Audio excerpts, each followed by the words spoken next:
Hello students, welcome to my channel CWC chemistry with concept. आज के इस video में हम इलेक्ट्रॉन से रिलेटेड इलेक्ट्रॉन किस तरह से अलग अलग ऑर्बिट्स में कक्षकों में भरे जाते हैं, उनसे रिलेटेड कौन कौन से रूल्स हैं उनके बारे में पढ़ेंगे।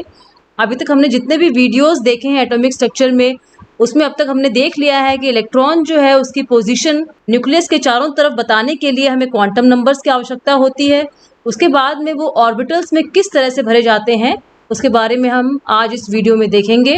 तो इस वीडियो में बच्चों हम अबाउ प्रिंसिपल, हंट्स रूल और कुछ एलिमेंट्स तत्वों के इलेक्ट्रॉनिक कॉन्फ़िगरेशन को भी देखेंगे, जिससे हमारा इलेक्ट्रॉन के बारे में, उनकी फिलिंग के बारे में सारे कंसेप्ट जो है बच्चों क्लियर हो जाएंगे। पहला जो है हमारा अबाउ प्रिंसिपल। अबाउ प्रिंसिपल जो है बच्चों, जनरली सारे प्रिंसिपल्स जो होते हैं साइंटिस्ट के नाम के ऊपर रखे जाते हैं, लेकिन हमारा जो अबाउ प्रिंसिपल है बच्चों, ये किसी साइंटिस्ट का नेम नहीं है।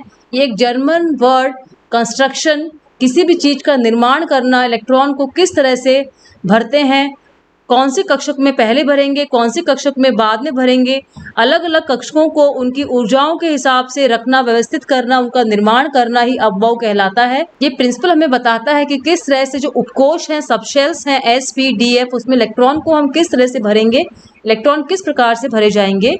ये नियम जो है उसमें दो जो है कैरेक्टरिस्टिक्स, दो सिद्धांत जो है इस नियम के अंदर, दो बातें जो हम इस नियम में ध्यान रखेंगे कि इलेक्ट्रॉन्स जो हैं वो एनर्जी ऑफ कक्षक, एनर्जी ऑफ ऑर्बिटल्स जिसे हम कहते हैं, या फिर उपकोश, उसके हिसाब से भरे जाएंगे। जिन उपकोश या ऑर्बिटल्स की एनर्जी कम है पहले उनमें इलेक्ट्रॉन भरे जाएंगे, और उसके बाद में जो है ज़्यादा एनर्जी ऊर्जा वाले उपकोश या कक्षक में इलेक्ट्रॉन भरे जाएंगे। जो कक्षक होते हैं या उपकोश होते हैं वो एनर्जी के इंक्रीजिंग ऑर्डर, बढ़ते हुए क्रम में लगे हुए होते हैं।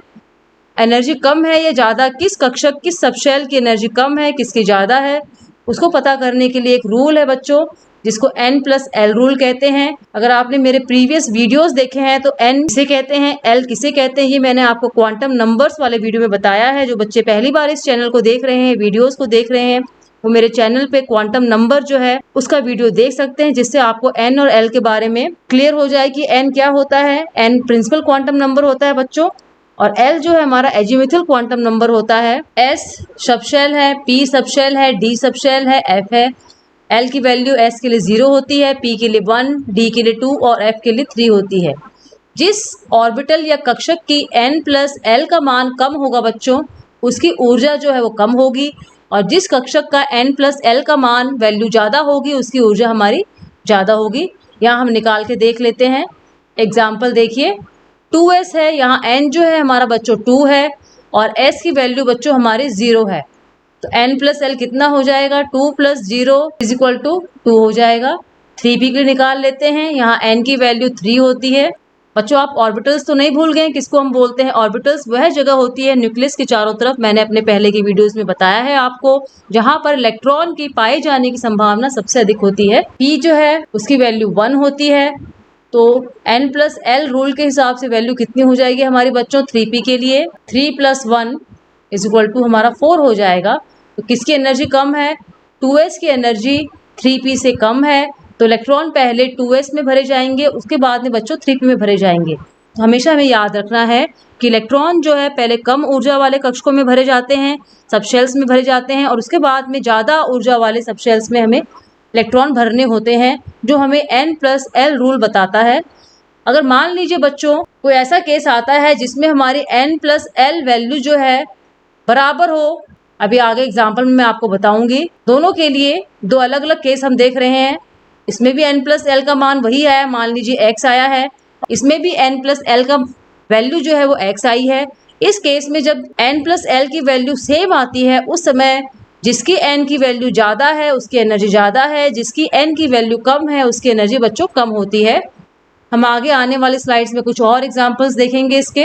तो अबाउ प्रिंसिपल को हम बच्चों N+L रूल के हिसाब से भी देख सकते हैं कि ऑर्बिटल्स जो होते हैं उनमें इंक्रीजिंग ऑर्डर ऑफ एनर्जी से भरे जाते हैं। जिसकी एनर्जी ज़्यादा है उसमें इलेक्ट्रॉन बाद में जाएंगे, जिसमें एनर्जी कम है जिस ऑर्बिटल की, उसमें इलेक्ट्रॉन पहले फिल हो जाएंगे। यहाँ देखिए N+L निकालेंगे हम सबका। n की वैल्यू बच्चों यहाँ 1 है, s 0 हो जाएगा, 1 आ गया। इस तरह से बच्चों हम वैल्यू निकालते जाएंगे, लेकिन इसके लिए आपको SP, DF की वैल्यू पता होनी चाहिए। अब जैसे बच्चों इन हम नंबर्स को हम देखेंगे, इनको देख के हम बता सकते हैं किस सबशेल की एनर्जी कम है, जिसकी n+l वैल्यू कम है उसकी कम है, और जिसकी n+l वैल्यू ज़्यादा है उसकी एनर्जी ज़्यादा है। तो इलेक्ट्रॉन पहले कम n+l वैल्यू वाले सबशेल या ऑर्बिटल में जाएगा। अब यहाँ बच्चों जो मैंने आपको पिछली स्लाइड में बताया था कि मान लीजिए 2 की n+l वैल्यू सेम होगी, जैसे यहाँ 2p और 3s सबशेल है, इनकी n+l वैल्यू आपको सेम दिखाई दे रही है, दोनों की 3 है, 3 आ रही है। तो ऐसे केस में जिसका n का वैल्यू ज़्यादा है उसकी एनर्जी ज़्यादा होगी, और जिसकी n की वैल्यू कम है उसकी एनर्जी कम होगी। यहाँ n की वैल्यू 2 है तो इसकी एनर्जी लेस होगी, और नीचे n की वैल्यू ज़्यादा है इसलिए इसकी एनर्जी ज़्यादा होगी। ये हमें कब देखना है, जब हमारे दो सबशेल का n+l का वैल्यू सेम आए। ऐसे यहाँ देखिए बच्चों, 3d की भी 5 है हमारी और 4p की भी 5 है। तो पहले इलेक्ट्रॉन किस में जाएगा, जिसकी n की वैल्यू कम है। यहाँ पे n की वैल्यू 3 है और यहाँ n की वैल्यू बच्चों 4 है, तो इलेक्ट्रॉन जो हमारा 3 वाले में जाएगा, 3d में पहले जाएगा, उसके बाद में इलेक्ट्रॉन हमारा 4p में जाएगा। तो इसको मैंने लिख भी दिया है आपके लिए कि n+l की वैल्यू सेम है तो ज़्यादा n वाली वैल्यू जो होती है उसमें इलेक्ट्रॉन बाद में जाएगा, पहले कम n वाली वैल्यू में जाएगा और फिर ज़्यादा n वाली वैल्यू में जाएगा। 1s भरेंगे, 2s, 2p, 3s, 3p, 4s, 3d। इसके बाद में बच्चों आएगा हमारा 4p, फिर आ जाएगा 5s, फिर हमारा आ जाएगा 4d। ये बच्चों आपको याद करना पड़ेगा। इसका इजी तरीका मैं आपको नीचे बता रही हूँ, आपको कैसे निकालना है, आप किस तरह से निकाल सकते हैं कि किसमें इलेक्ट्रॉन पहले जाएगा। तो इस तरह से लिख लेंगे, 1s, फिर 2s, 2p लिख लेंगे, फिर 3s, 3p, 3d लिख लेंगे, 4s, 4p, 4d लिख लेंगे, और इस तरह से हम एरो लगाएंगे। तो पहले इलेक्ट्रॉन 1s में जाएगा, फिर 2s में जाएगा, फिर 2p में, फिर 3s में, फिर 3p, फिर 4s, फिर 3d, 4p, 5s। हमें एरो का डायरेक्शन बच्चों देखना है, जिस दिशा में एरो जा रही है उसी दिशा में हमारा इलेक्ट्रॉन जो है पहले नीचे वाले में भरेगा, ऊर्जा इसमें कम होती है, और उसके बाद में ऊपर वाले में भरेगा जिसमें ऊर्जा हमारी ज़्यादा होती है। आगे स्लाइड में हम इसको और देख लेते हैं बच्चों। ये तरीका दिखा रखा है, एरो को हम थोड़ा सा मॉडिफाई करके इस तरह भी लिख सकते हैं। ये एरो बना दी, फिर हमने डॉट डॉट लेकर इस तरह से इसको घुमा के लाएंगे, फिर दोबारा इसको 2s में ले जाएंगे, फिर इस तरह से घुमा के लाएंगे इसको, फिर 2p में, 3s में से घुमा के बच्चों हम इलेक्ट्रॉन की फीलिंग को आसान तरीके से समझ सकते हैं। कई जगह हमें अपवाद देखने को मिलता है। अपवाद हमें बच्चों वहाँ देखने को मिलेगा जहाँ पे हमारा बोहर का मॉडल था। बोहर का मॉडल जिन एलिमेंट्स के लिए था, उन एलिमेंट्स में क्योंकि वो सिंगल एक ही इलेक्ट्रॉन होता है तो वहाँ पे ये रूल फॉलो नहीं होता है। जैसे हाइड्रोजन एटम है, उसमें एक इलेक्ट्रॉन है, He+ में भी एक इलेक्ट्रॉन है, Li3+ में भी एक ही इलेक्ट्रॉन है बच्चों। तो ऐसे केस में 2s और 2p की एनर्जी जो है बच्चों, इसमें सबशेल हम अलग नहीं देखेंगे। जिनमें एक इलेक्ट्रॉन होता है सिंगल इलेक्ट्रॉन सिस्टम में 2s और 2p की एनर्जी बच्चों यहाँ सेम होती है, और इन दोनों की एनर्जी जो होती है 1s से ज़्यादा होती है। इसको हम ऐसे मिल सकते हैं। ये हमारा किसके लिए होगा, हाइड्रोजन या फिर हाइड्रोजन लाइक एटम्स के लिए होगा। बच्चों उम्मीद करती हूँ आपको अबव प्रिंसिपल समझ में आ गया होगा। नेक्स्ट स्लाइड में हम हंस रूल ऑफ मैक्सिमम मल्टीप्लिसिटी पढ़ेंगे। हुंड का अधिकतम बहुलकता का नियम, इलेक्ट्रॉन को कक्षक में हम किस प्रकार से डालेंगे वो देखिए। बच्चों अभी पीछे वाली स्लाइड में हमने देखा है कि इलेक्ट्रॉन जो है पहले कम एनर्जी वाले ऑर्बिटल्स में जाएगा, उसके बाद ज़्यादा एनर्जी वाले में जाएगा। मैंने आपको एक सीरीज लिख के दिखाई थी, 1s, 2s, 2p, 3s, 3p, 4s, 3d, 4p। आप चाहें तो पॉज करके पीछे जाके देख सकते हैं। एस में बच्चों हमेशा 2 ही इलेक्ट्रॉन देखने को मिलेंगे, चाहे वो 1 का एस हो, 2 का एस हो, 3 का एस हो या फिर 4, 5 का एस हो, उसमें हमेशा 2 ही इलेक्ट्रॉन देखने को मिलेगा। पी जो है बच्चों उसमें हमेशा 6 इलेक्ट्रॉन देखने को मिलेंगे, चाहे वो 2 का पी हो, 3 का, 4 का या 5 किसी का भी पी हो। पी में हमेशा 6 इलेक्ट्रॉन आएंगे, और डी में हमेशा 10 इलेक्ट्रॉन्स देखने को मिलेंगे, चाहे वो 3 का डी, 4 का डी, 5 का डी या 6 का डी हम कह सकते हैं। किसी का भी डी हो, डी में हमेशा 10 इलेक्ट्रॉन देखने को मिलेंगे। उसी तरह से एफ में हमेशा हमें 14 इलेक्ट्रॉन्स जो है देखने को मिलेंगे। इलेक्ट्रॉन के अमाउंट बच्चों फिक्स है, किस कक्षक में कितने इलेक्ट्रॉन भरे जाएंगे वो आपको याद करना पड़ेगा। इसको हम इस तरह लिख सकते हैं कि एस जो होता है, यह एक ऑर्बिटल, 2 इलेक्ट्रॉन, एक का क्लॉकवाइज और एक का एंटी क्लॉकवाइज जो है चक्रण होता है। पी में 6 होते हैं, 2, 2, 4 और 2, 6।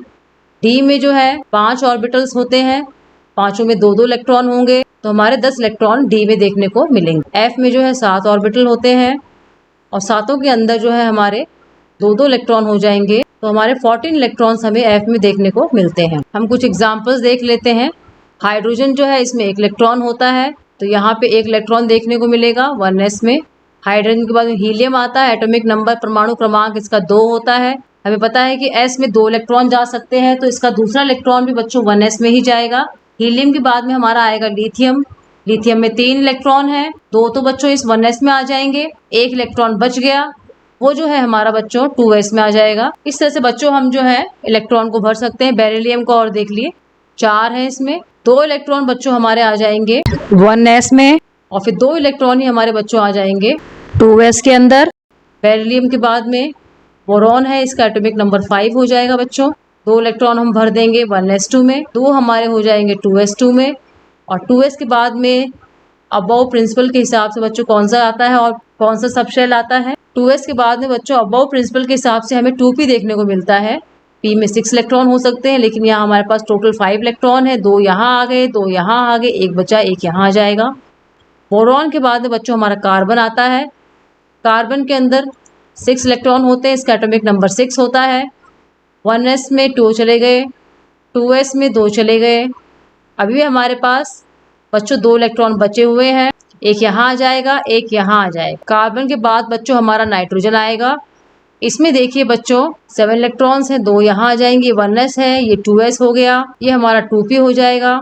2p में बच्चों ध्यान देने वाली बात ये है कि इसमें 3 ऑर्बिटल्स हैं, px, py और pz। तीनों की एनर्जी हमारी बराबर होती है। 2p की कक्षा की बात कर रही हूँ मैं, 2p के ऑर्बिटल्स जो हैं उनके बारे में बता रही हूँ। तीनों की ऑर्बिटल की एनर्जी सेम होती है हमारी। n में 7 इलेक्ट्रॉन्स हैं, 2 यहाँ चले गए, 2 यहाँ चले गए, अब हमारे पास बच्चों कितने बचे हैं? 3 बचे हैं।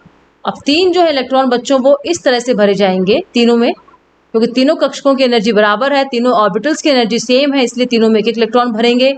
इस चीज को बच्चों हम ऐसे नहीं भरेंगे। अगर हमने इसको ऐसे भर दिया तो हमारा आंसर जो है बच्चों गलत हो जाएगा। यही हमारा जो है हंट्स रूल है, hunts rule of maximum multiplicity जिसे कहते हैं, या फिर हुंड का अधिकतम बहुपता का नियम जिसे हम कहते हैं। तो हुंड का नियम क्या कहता है बच्चों, हम आगे आने वाली स्लाइड्स में पढ़ेंगे। इलेक्ट्रॉन्स जो होते हैं वो अनपेयर्ड, अयुग्मित रहना पसंद करते हैं। एक ही उपकोष के कक्षकों को इलेक्ट्रॉन का युग्मन तब तक नहीं होता है जब तक उस उपकोष के सभी कक्षकों में 1-1 इलेक्ट्रॉन ना आ जाए। अभी मैंने आपको बताया था पी के बारे में कि किस तरह से नाइट्रोजन में जहाँ 7 एटॉमिक नंबर था, पी में मैंने तीनों में 1-1 इलेक्ट्रॉन भरे थे। यही हुंड का नियम कह रहा है कि उपकोष के सभी कक्षकों में 1-1 इलेक्ट्रॉन न आ जाए तब तक इलेक्ट्रॉनों का युग्मन नहीं होता है। इन इलेक्ट्रॉन्स की पेयरिंग, दूसरा इलेक्ट्रॉन जो है इसमें तब तक नहीं आएगा जब तक तीनों कक्षकों में 1-1 इलेक्ट्रॉन हमारा देखने को नहीं मिले। बच्चों उपकोष जो है वो क्या होते हैं देखिए, जैसे 1 है तो 1 में जो है बच्चों एक ही है, 1s होता है। 2 में हमें 2s भी देखने को मिलता है और 2p भी देखने को मिलता है। तो बच्चों ये हमारे उपकोष होते हैं, सबशेल होते हैं। 2 में हमें 2 सबशेल देखने को मिलते हैं, और 2p के अंदर बच्चों हमें 3 ऑर्बिटल कक्षक देखने को मिलते हैं। कौन कौन से? px, py और pz। तो उपकोष क्या होते हैं आपको समझ में आ गया होगा, सबशेल। और ऑर्बिटल जो है मैं किसको बोल रही हूँ वो समझ में आपको यहाँ पे आ गया होगा इस एग्जाम्पल के द्वारा। Electrons in a subshell are paired only when all the orbitals of a subshell, ये p सबशेल है बच्चों, इस हाफ फिल्ड, जब तक p सबशेल के सारे ऑर्बिटल्स में 1-1 इलेक्ट्रॉन नहीं आ जाए तब तक उसकी पेयरिंग नहीं होती है। हाफ फिल्ड का मतलब है पूरा भरे हुए में 2 इलेक्ट्रॉन, तो आधे भरे हुए में कितना इलेक्ट्रॉन? 1 इलेक्ट्रॉन। कार्बन का एग्जाम्पल लेके मैं आपको दोबारा यहाँ समझा रही हूँ। कार्बन का एटॉमिक नंबर 6 है, तो 2 इलेक्ट्रॉन 1s में चले गए, 2 इलेक्ट्रॉन 2s में चले गए। इसके बाद कितने बचे बच्चों? 2 इलेक्ट्रॉन बचे, तो 2p हो गया। 2p को मैं इस तरह से बना रही हूँ, 1 और 2 इलेक्ट्रॉन यहाँ आ जाएंगे, 1s इस तरह से बन जाएगा, 2s हमारा इस तरह से बन जाएगा। जब हम नाइट्रोजन की बात कर रहे हैं, जैसा कि मैंने आपको पिछली वाली स्लाइड में बताया था, नाइट्रोजन का एटॉमिक नंबर 7 होता है। 1s में 2 इलेक्ट्रॉन आ जाएंगे, 2s में 2 इलेक्ट्रॉन आ जाएंगे, और 2p जो है बच्चों इसमें किस तरह से इलेक्ट्रॉन भरेंगे? 1 यहाँ भरा जाएगा, 1 यहाँ भरा जाएगा, 1 यहाँ भरा जाएगा। ये हमारे 3 ऑर्बिटल्स हैं p सबशेल के। p हमारे सबशेल है और उसके 3 ऑर्बिटल्स हैं px, py, pz, जिनकी एनर्जी सबकी सेम है, इसलिए सब में हमें एक एक इलेक्ट्रॉन पहले डालना पड़ेगा और उसके बाद में इन इलेक्ट्रॉन्स की बच्चों पेयरिंग होगी। और जो स्पिन होगी वो सबकी पैरेलल होगी। पैरेलल का मतलब देखिए बच्चों क्या होता है, यहाँ आपने देखा है कि सारे इलेक्ट्रॉन जो है इनका एक ही डायरेक्शन में है, इसको बच्चों पैरेलल बोलते हैं। अगर हमने एक इलेक्ट्रॉन को ऐसे लिख दिया, दूसरे ऑर्बिटल वाले इलेक्ट्रॉन को अगर ऐसे लिख देंगे तो बच्चों ये एंटी पैरेलल हो जाएगा और इनकी स्पिन जो है बच्चों कैंसिल हो जाएगी। जो एक मस्ट कंडीशन है कि इनकी स्पिन जो है ऑर्बिटल्स के इलेक्ट्रॉन की बच्चों ये पैरेलल होनी चाहिए। इस तरह से हमें देखने को मिलनी चाहिए, या तो सारी ऊपर हो या बच्चों सारी की सारी नीचे हो। पेयरिंग का एग्जाम्पल और देख लेते हैं बच्चों। नाइट्रोजन के बाद में हमारा बच्चों आता है ऑक्सीजन। इसका एटॉमिक नंबर होता है 8। 1s में 2 इलेक्ट्रॉन हो गए, ये 1s हो गया हमारा। 2s में 2 इलेक्ट्रॉन हो गए। 2p जो है उसमें इलेक्ट्रॉन कैसे भरेंगे वो देखिए। p में 6 इलेक्ट्रॉन आ सकते हैं हमारे, 1 2 3 तो ये हो गए। टोटल कितने हो गए? 4 तो बच्चों हमारे इलेक्ट्रॉन यहाँ तक हो गए। 4 और 3 7 हो गए। यहाँ पर 8 इलेक्ट्रॉन्स भरने हैं हमें। तो अगला इलेक्ट्रॉन जो है 8th वाला वो बच्चों इस तरह से भरेंगे। पेयरिंग जो है वो तभी होगी जब तीनों ऑर्बिटल्स में एक एक इलेक्ट्रॉन हमें पैरेलल देखने को मिलेंगे, उसके बाद ही हम बच्चों पेयरिंग कर सकते हैं। तो ऐसा ही केस बच्चों हमें डी में देखने को मिलेगा। डी में कितने ऑर्बिटल्स होते हैं? 5 ऑर्बिटल होते हैं।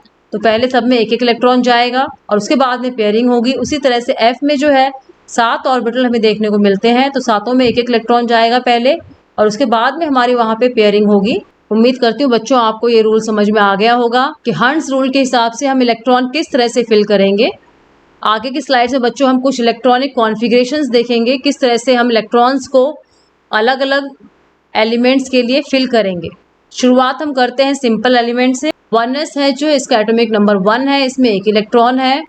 आपको जब इलेक्ट्रॉन फिल करना है तो आपके लिए बेटर होगा कि आप पहले अबव प्रिंसिपल को अच्छी तरह से याद कर लें, उसके बाद में आप इलेक्ट्रॉन भर सकते हैं। मैंने शॉर्ट में आपके लिए रूल यहाँ पे लिख दिया है। 1s में 2 इलेक्ट्रॉन आएंगे, पहले ये भरा जाएगा, फिर बच्चों ये भरा जाएगा, इसमें 2 आएंगे, इसमें 6 आएंगे, फिर इस तरह से भरेंगे, फिर ये आ जाएगा।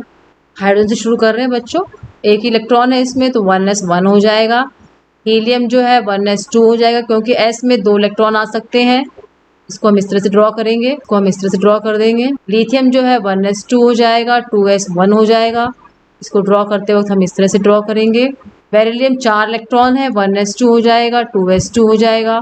बोरॉन 5 है तो 1s 2 2s 2 2p 1 हो जाएगा। इसको हम इस तरह से लिखेंगे, ये हमारा 1s 2 हो गया, ये हमारा 2s 2 हो गया और ये हमारा बच्चों हो जाएगा 2p 1। कार्बन का देखिए बच्चों, कार्बन के लिए हम इस तरह से लिखेंगे इसको, 2p के अंदर 2 इलेक्ट्रॉन आ जाएंगे, लेकिन यहाँ पेयरिंग तब तक नहीं होगी जब तक जो है तीनों में एक एक इलेक्ट्रॉन नहीं आएगा। ऐसे बच्चों आप नाइट्रोजन का भर सकते हैं, ये सेम आएंगे दोनों के लिए। 2p जो है इसमें 3 हो जाएगा नाइट्रोजन के लिए, ये इस तरह से। ऑक्सीजन के लिए दोनों सेम आएंगे ये, और इसमें जो है हमारा 4 इलेक्ट्रॉन आएंगे, 1 2 3 और 4 हमारा ये हो जाएगा। दोनों इनके लिए ऐसे ही बनेंगे बच्चों। और p वाला देखिए फ्लोरीन के लिए कैसे बनेगा। आगे कुछ और हम इलेक्ट्रॉनिक कॉन्फ़िगरेशन करेंगे। नियॉन जो है बच्चों इसमें 10 होता है एटॉमिक नंबर, आप बना लेंगे, मुझे उम्मीद है आपको समझ में आ गया होगा। इसका एटॉमिक नंबर 11 होता है। एक लिख के दिखा देती हूँ आपको। नियॉन में 2p पूरा भर गया है, इसमें 6 इलेक्ट्रॉन आ गए हैं। अब अगला इलेक्ट्रॉन जो है सोडियम में कहाँ जाएगा बच्चों? 3s 1 में चला जाएगा। इसी तरह से आप मैग्नीशियम जो है 12 है, इसका बना सकते हैं आप। एल्युमिनियम 13, सिलिकॉन 14, पोटेशियम का बच्चों 19 है, स्कैंडियम का 21 है। पोटेशियम का देखिए बच्चों कैसे लिखेंगे, 1s2 2s2 2p6 3s2 3p6 4s 1 हो जाएगा इसका। कैल्शियम के लिए नेक्स्ट 20 होता है, स्कैंडियम का 21 है। क्रिप्टन जो है बच्चों इसका 24 है। यहाँ से स्कैंडियम के लिए ये वाला सेम रहेगा बच्चों, ये भी सेम रहेगा, ये भी रहेगा, ये भी रहेगा। ये हमारा 4s2 हो जाएगा। और यहाँ बच्चों हमारा डी में 1 इलेक्ट्रॉन आ जाएगा। डी कक्षक जो है, डी ऑर्बिटल यहाँ से भरना शुरू हो जाएगा। अब क्रोमियम देखिए बच्चों, क्रोमियम कैसे भरेंगे हम। ये एक अपवाद है, एक क्रोमियम में देखने को मिलता है हमें बिलो 30 एलिमेंट के अंदर जो 2 अपवाद हमें देखने को मिलते हैं, एक क्रोमियम होता है बच्चों, एक कॉपर होता है। क्रोमियम इलेक्ट्रॉन कैसे भरेंगे वो देखिए। 24 इलेक्ट्रॉन्स है, एटॉमिक नंबर 24 है। 1s2 हो जाएगा, 2s2 2p6 3s2 3p6 4s2 3d4 बच्चों इसका इलेक्ट्रॉनिक कॉन्फ़िगरेशन होना चाहिए, लेकिन ऐसा नहीं होता है। यहाँ तक तो बच्चों सेम होता है, लास्ट के दो जो होते हैं बच्चों, ये डी वाला और एस वाला, इसमें हमें अपवाद देखने को मिलता है। लास्ट में ये 4s1 हो जाता है बच्चों, ये 3d5 हो जाता है। ये 3d5 क्यों होता है, इसको हम बना के देख लेते हैं। डी में 5 ऑर्बिटल है हमारे पास, पांचों में जो है एक एक अगर भर देते हैं हम, तो हम देखते हैं कि सभी में एक एक ऑर्बिटल भर गए। तो ये रूल है, इसको हम कह सकते हैं कि हाफ फिल्ड आधा भरा हुआ, फुल फिल्ड होता है पूरा भरा हुआ, वो बच्चों स्टेबल होता है। आधा भरा हुआ ऑर्बिटल और पूरा भरा हुआ ऑर्बिटल जो कक्षक होता है वो हमारा स्टेबल होता है। अब एक इलेक्ट्रॉन क्योंकि 4s और 3d के बीच में एनर्जी डिफरेंस ज़्यादा नहीं है, तो आराम से 4s से कूदकर 3d में जा सकता है, जिसके कारण 3d जो है आधा भरा हुआ हो जाएगा और ये स्टेबल हो जाएगा। इसीलिए इलेक्ट्रॉन जो है 4s से हटकर 3d में चला जाता है ताकि वो स्टेबल हो जाए। ऐसा ही हमें कॉपर में देखने को मिलेगा बच्चों। तो जब भी आपको क्रोमियम का जो आएगा इलेक्ट्रॉनिक कॉन्फ़िगरेशन, तो बच्चों ये वाला नहीं लिखेंगे, ये वाला इलेक्ट्रॉनिक कॉन्फ़िगरेशन आप लिखेंगे। ऐसा ही एक्सेप्शन हमें कॉपर के केस में देखने को मिलता है बच्चों, जिसका एटॉमिक नंबर 29 होता है। इसको हम लिख लेते हैं 1s2, 2s2, 2p6, 3s2, 3p6, 4s2 और बच्चों यहाँ 3d9 होता है। अभी मैंने आपको रूल बताया है कि आधा भरा हुआ कक्षक और पूरा भरा हुआ कक्षक स्टेबल होता है, क्योंकि s और d के बीच में एनर्जी डिफरेंस ज़्यादा नहीं है, इसलिए इलेक्ट्रॉन आसानी से 3d में जा सकता है 4s से। और जो इलेक्ट्रॉनिक कॉन्फ़िगरेशन हमारा देखने को मिलेगा वो 4s1 3d10 हो जाएगा, क्योंकि ये स्टेबल है इस ऊपर वाले कंपैरिजन में। तो जब भी आपके एग्जाम में क्रोमियम और कॉपर का कॉन्फ़िगरेशन आए, तो आप जो स्टेबल वाला है आधा कक्षक भरे होने के कारण और पूरा कक्षक भरे होने के कारण, वो आप हमेशा लिखेंगे। बच्चों उम्मीद करती हूँ कि किस तरह से इलेक्ट्रॉन की फिलिंग होगी, इलेक्ट्रॉन भरे जाएंगे अलग अलग ऑर्बिटल्स में, कौन सा ऑर्बिटल पहले भरा जाएगा, कौन सा ऑर्बिटल बाद में भरा जाएगा। अबव प्रिंसिपल, हंट्स रूल, ये आपको समझ में आ गया होगा। आपको वीडियो अच्छा लगे तो लाइक कीजिएगा, अपने फ्रेंड्स को शेयर कीजिएगा, बेल आइकन को प्रेस कर देंगे तो आपको आगे आने वाले वीडियोज़ के नोटिफिकेशंस टाइमली मिल जाएंगे। थैंक यू बच्चों।